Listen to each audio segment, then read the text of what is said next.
Jeremy Clarkson's pub, The Farmer's Dog, has been open for around 10 months and I was dying to see what the fuss was about. I love Clarkson's farm. Those are 4 words I never really expected to say. I've never been a fan of Top Gear or Jeremy Clarkson, despite being the perfect target audience. White, 40-something man. But Clarkson's farm is a joy, and, late to the party, I'm working my through the series at a rate of around 1 a day, currently closing in on the end of the 3rd of 4 series.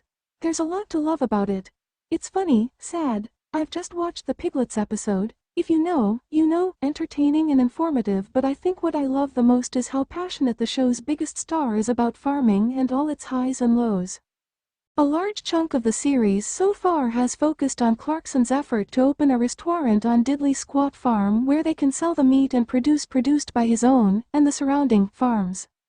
Frustrated by objections from the council and neighbors, Clarkson has to give up on that ambition and thought instead of building a restaurant we would buy a pub. The result is The Farmer's Dog about 10 miles south of the farm on the side of the A40 as it winds through the Oxfordshire countryside. One thing that really seemed to annoy council officials and some neighbors of Clarkson's original farm shop was the huge number of people visiting, clogging up the surrounding roads and parking on grass verges. So I was expecting it to be busy, but I wasn't expecting this. It was bigger than some music festivals. There was a full-blown security and parking operation guiding arrivals into an enormous field with hundreds, if not thousands, of cars already parked in it. Visitors streamed like ants in formation between car park and pub and the stunned, "Bloody hell," I heard from a fellow visitor pretty much sums up what I was thinking too. I'd naively thought that, given I had a lunch reservation, secured easily, several weeks in advance, on the pub website, it would be a quiet affair. After all, only so many people can fit in a pub, right? Wrong. Very, very wrong. The first signs that we were not just out at your average local pub for Sunday lunch came a few hundred yards from our destination when the queues of cars and motorbikes started. Stewards in high-vis jackets directed us to a nearby field where, despite the numbers, we got a parking space easily. The queues on the road were short-lived too, to be fair. Once parked, it was a short walk across the road to the pub, which surely has to be the most popular in the country. There were people everywhere. Dozens of people waited in line to get into the pub.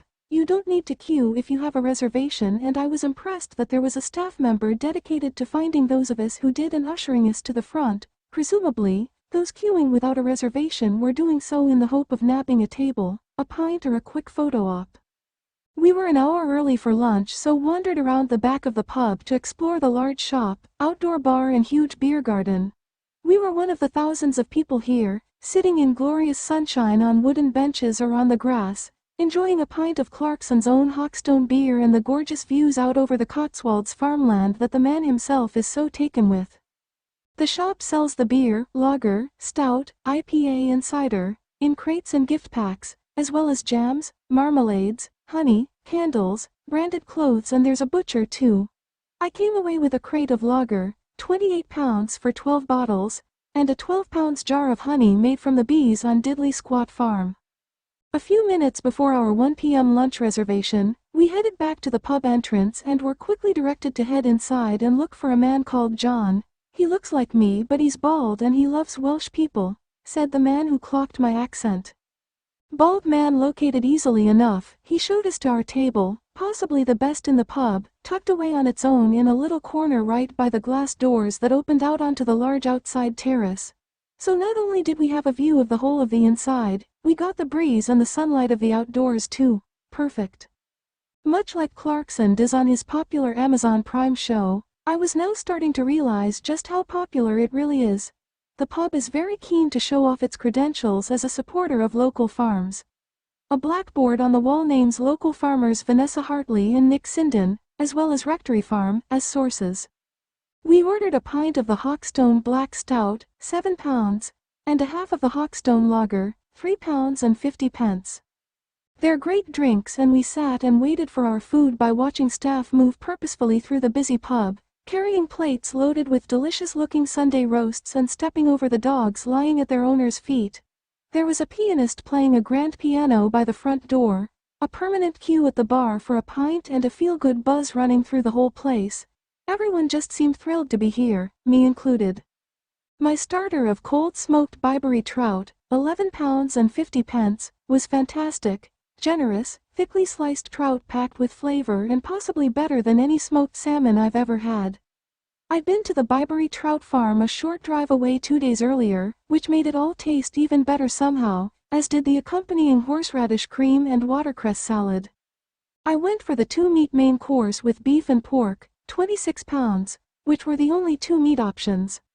It came with roasted whole potatoes, amazing, roasted carrots and parsnips, spring greens, red cabbage, cauliflower cheese, Yorkshire pudding and gravy made from the stout I was drinking.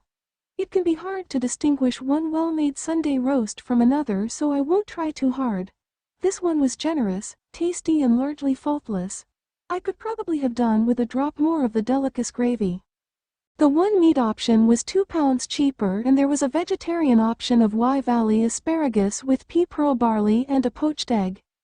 Vegans might have a problem here, which might even be deliberate knowing Clarkson. We were both too full for pudding, but we did see an eaten mess, 10 pounds and 50 pence, and poached rhubarb crumble cake with Cotswolds ice cream, 10 pounds and 50 pence, being carried past. Both looked great. We were pretty much done with our food within the hour and the bill for 2 main courses, 1 starter and 2 drinks came to 80 pounds, including service. Before leaving, I just wanted to soak in a bit more of the venue, so took a look upstairs, also full, of course, and spotted the full-size tractor hanging from the ceiling above the pianist, which I'd somehow managed to miss on the way in.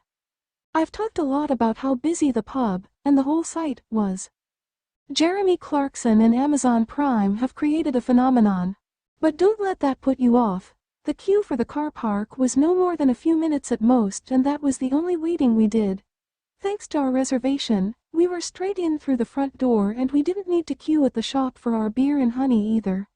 My overriding impression of the huge crowd was how happy we all were to be there. If you wanted a beer, inside or outside, or something from the butcher, you should probably expect a queue, but that's pretty much it. At first, I wondered whether I should feel a bit guilty about being one of the hordes of people taking over what was presumably a quiet and anonymous part of Oxfordshire 12 months ago, but reports suggest most people in the area are happy to have the pub, so the guilt didn't last long. I'm glad I went and will remember it for a long time. Pubs aren't only about food, they're about how they make you feel, and I loved every second of this trip. If it had been hammering down with rain, I might feel differently, but that's just Britain, isn't it?